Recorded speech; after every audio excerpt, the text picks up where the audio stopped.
सावन सोमवार की हार्दिक हार्दिक शुभकामनाएं। सावन सोमवार आज प्रथम, और जैसा कि मैं बता दूं 8 सोमवार होने इस बार, जो श्रावण का महीना है, श्रावण मास का 8 होना है और यह प्रथम है। 10 तारीख से चालू होकर 28 जुलाई 28 अगस्त अंतिम सावन सोमवार होगा।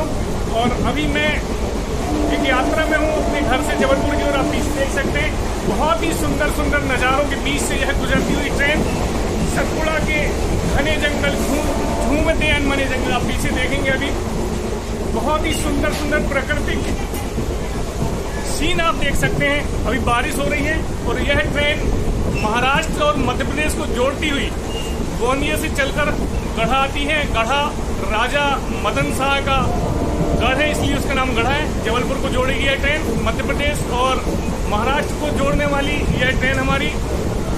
बहुत ही सुंदर सुंदर नदी, नाले, पर्वत और भारत के 2 राष्ट्रीय स्तर के जो पहचान है उससे होकर गुजरती है। जैसा कि पहला मैं बता दूं आपको बरगी बांध, और दूसरा है यहाँ पर झाबुआ पावर प्लांट अभी निकला है बिनेकी में। आपको मैंने वीडियो बनाया हूँ, बताऊंगा। आप पीछे देख सकते हैं यहाँ पर सागौन के बहुत ही सुंदर वन आच्छादित हैं। और अब पीछे टेमर नदी मेरी देखिए, यह 2 या 3 बार हमसे, ये देखिए आप देख रही है ना, 2 या 3 बार इस ट्रेन से ऐसा थोड़ा सा सर्कल बनेगा, राउंड बनेगा, उससे होकर ये निकलती है। और बरसात का जो मौसम रहता है यह प्रकृति को, पृथ्वी को एक समझ लीजिए आप सुंदर सी चादर से ढक लेता है। इतना सुंदर वातावरण है, रिमझिम रिमझिम से यह सावन है। हर कहीं खेत में हरियाली आप देख सकते हैं पीछे। और यह जो है अन्नदाता जो हमारे होते हैं किसान, वह अन्न देने के लिए हमें, ये देखिए सिकारा रेलवे स्टेशन, और सिकारा रेलवे स्टेशन में हम पहुंच चुके हैं। यह जबलपुर का स्थानीय पर्यटन स्थल है, मैंने आपको पहले ही बता चुका हूं। और ट्रेन हमारी सिकारा पहुंच चुकी है। यहाँ पर पहुंचने के बाद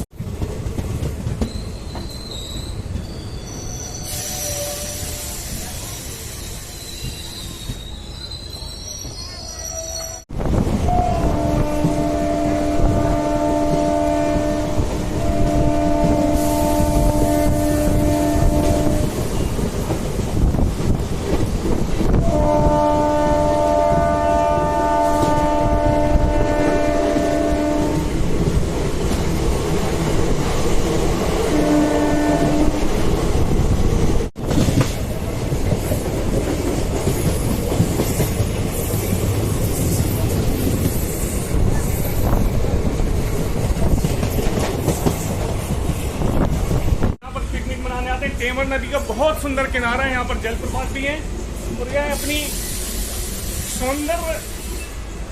सौंदर्यता के लिए पहचाना जाता है। आप कभी भी इस क्षेत्र में आएंगे तो आपको यहाँ आकर, जो वन परिक्षेत्र है, नदी का किनारा है, अन्य बहुत सी सुंदर सुंदर प्राकृतिक नज़ारे हैं, वह अभिभूत कर देगा आपको। और अभी जैसे मैंने बताया, गोंदिया से चलकर जबलपुर मध्य प्रदेश और महाराष्ट्र को जोड़ने वाली यह डेमो ट्रेन लगभग मार्च में चालू हुई थी। और आज मुझे प्रथम बार इस पर यात्रा करने का सौभाग्य प्राप्त हुआ। लगभग यह ट्रेन 3.5 घंटे लेट है। मैं इसकी प्रतीक्षा 10 बजे से कर रहा था, लेकिन मध्य प्रदेश में कुछ दिनों से बहुत ज़्यादा बारिश हो रही है। इस वजह से शायद हो सकता है नदी नाले जो भी हों वह कुछ हो गया होगा, इतना लंबा सफर। और यहाँ पर जो यह रेलवे लाइन है, यहाँ पर झाबुआ पावर प्लांट के कारण दिन भर कोयला से लदी हुई मालगाड़ियों का आवागमन, निर्वहन एकदम होता रहता है। इस वजह से यह जो मेमो ट्रेन है काफ़ी लेट चल रही है। 3.5 घंटे विलम्ब से यह ट्रेन 10 बजे आना था, लगभग 2 घंटे 46 मिनट 3 घंटे लेट हुई। इस वजह से बहुत से कार्यक्रम जो होते हैं वो डिले हो गए। तो आप देख सकते हैं जैसे कि मुंबई या महानगर, बेंगलोर, जो भी हमारे बड़े बड़े जहाँ हम जाते हैं, इस टाइप के लोकल ट्रेनों में हैंडल हमेशा देखने को मिलते हैं। उसकी तरोताज़ा याद जो है, स्मृति हमें पुनः हो गई कि हमारे क्षेत्र में, हमारे छोटा सा जो ग्रामीण अंचल है, वहाँ पर आप देख सकते हैं यह मेमो का सौभाग्य हमें प्राप्त हुआ है। बहुत बहुत धन्यवाद आदरणीय मोदी जी को, रेलवे मंत्रालय को, जो आपने लगभग 6 साल यह बंद रहा पूरा परिसर, और उसके बाद जब चालू हुई तो कोरोना के कारण यह 2 साल फिर से बंद रहा। उसके बाद धीरे धीरे ट्रेनों का आवागमन चालू हुआ और फिर यह मेमो है या फिर जो भी लोकल अन्य ट्रेन हैं वह चालू हुई। और उसके साथ ही मेमो एकमात्र मैंने बताया आपको जैसी मेमो है गोंदिया से गढ़ा तक चलने वाली। यहाँ बहुत ही प्राकृतिक नज़ारे हैं जो इतने सुंदर हैं। आप यदि यहाँ पर, मैं तो खैर अपने काम से आ रहा हूँ, लेकिन ये अंतर्राष्ट्रीय स्तर का पर्यटन क्षेत्र मान सकते हैं आप इसको। यहाँ पर बरगी बांध का एक बहुत ही विशाल बांध है और थर्मल प्रोजेक्ट यहाँ पर चल रहा है। इस वजह से मालगाड़ियों का एक जो परिचालन होता है दिन भर होता रहता है। इस वजह से ये जो ट्रेनें हैं हमारी सवारी गाड़ियाँ बहुत लेट हो जाती हैं। इससे यात्रियों को परेशानी तो होती है, लेकिन कोई दूसरा विकल्प है नहीं। दूसरे विकल्प नहीं होने के कारण इन सब परेशानी को झेलते हुए हमें आगे बढ़ना पड़ता है और जीवन में संघर्ष परेशानी आती रहती जब मजा आता है। इसके बाद जो एक बहुत ही, मैंने बताया आपको, श्रावण मास चल रहा है। श्रावण, इस वर्ष दो श्रावण मास हैं। इस वजह से श्रावण सोमवार 8 आने वाले हैं। आज पहला है 10 तारीख को और जो अंतिम आएगा वो 28 अगस्त को होगा। श्रावण महीना वैसे भी पूजनीय है सनातन संस्कृति में। और आज उसी सावन महीने की परम पवित्र मास पर मैं आपको यदि हो सकेगा तो नर्मदा के जरूर दर्शन कराने का प्रयास करूंगा वीडियो के द्वारा, मेरी ब्लॉगिंग के द्वारा। यदि आप कभी यहाँ पर आ नहीं सकते हैं तो मेरे इस ब्लॉग के द्वारा आप देखेंगे कि अभी वर्तमान परिस्थिति में जो श्रावण का जो मास चल रहा है वह नर्मदा नदी कैसी दिखती, कैसा उसका जल है। और बाकी आप देख ही रहे हैं यहाँ पर खेत खलिहान वगैरह, किसान अपनी अपनी जमीनों पर, खेतों पर यहाँ जो दाने लगाए जाते हैं, दाने मतलब फसल का अर्थ है कि इसकी जैसी खेत है, यहाँ थोड़े से आप पीछे देखिए धान यहाँ पर सबसे ज़्यादा लगाई जाती है। और यदि पानी की थोड़ी कमी है तो मक्का लगाया जाता है। धान और मक्का का यह क्षेत्र है और सब किसान जो हमारे अन्नदाता हैं हमारे देश के, वह हमें अन्न देने के लिए, वह सब जितने भी किसान हैं सब यहाँ पर जी जान से जुटे हुए हैं। इसके बाद जब अगली यात्रा होगी महीने भर 1.5 महीने बाद, तो ये जो खाली खेत दिख रहे हैं आपको, इनमें सब में धान या मक्का लगा हुआ रहेगा। तब उसकी सुंदरता और भी अलग होती है। लेकिन अभी बारिश का महीना है। इस ट्रेन में वैसे भी यात्रा करने में ऐसा लग रहा है कि जैसे हम दार्जिलिंग की ट्रेन में यात्रा कर रहे हो या फिर वह कालका से शिमला जाने वाली ट्रेन है। लेकिन स्थानीय स्तर में भी हमें इतना सौंदर्य यहाँ पर मिल रहा है ट्रेन को देखने में, बहुत अच्छा लग रहा है। यह जो मध्य प्रदेश का जबलपुर क्षेत्र शायद आरंभ हो चुका है। टेमर नदी जैसे मैंने बताया आपको, वह सिवनी और जबलपुर को विभाजित करती है और फिर से वो टेमर दिख रही है। 2 या 3 बार यह टेमर नदी हमसे क्रॉस होती है और यह इस क्षेत्र में खेतों की सिंचाई के लिए सबसे महत्वपूर्ण योगदान अपना प्रदान करती है। इसके बाद कुछ ही देर बाद आपको मैं बताया हूँ कि नर्मदा नदी आएगी। जैसे आएगी मैं आपको प्रयास करूंगा दर्शन कराने के लिए। आइए तब तक मिलते हैं।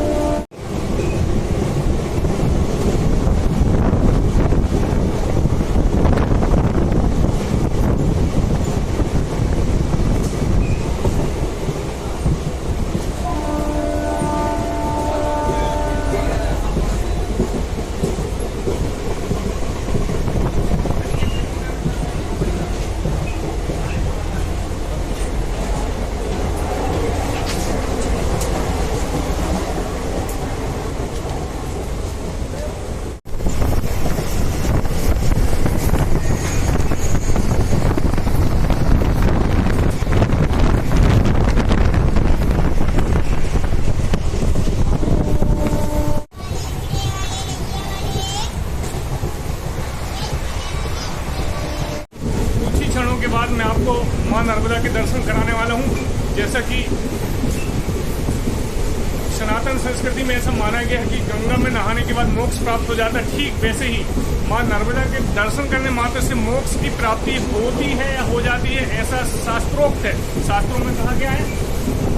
और गोंदिया और जबलपुर के सफर के बीच में यह जबलपुर शहर के समीप ही गौरीघाट नामक स्टेशन है, आप रेलवे स्टेशन, उसके निकट नर्मदा का एक बहुत ही सुंदर घाट है, जिलहरी घाट। और यहाँ ट्रेन से जाने पर हमें माँ नर्मदा के दर्शन होंगे। दोनों ही पुल दिखाई देंगे।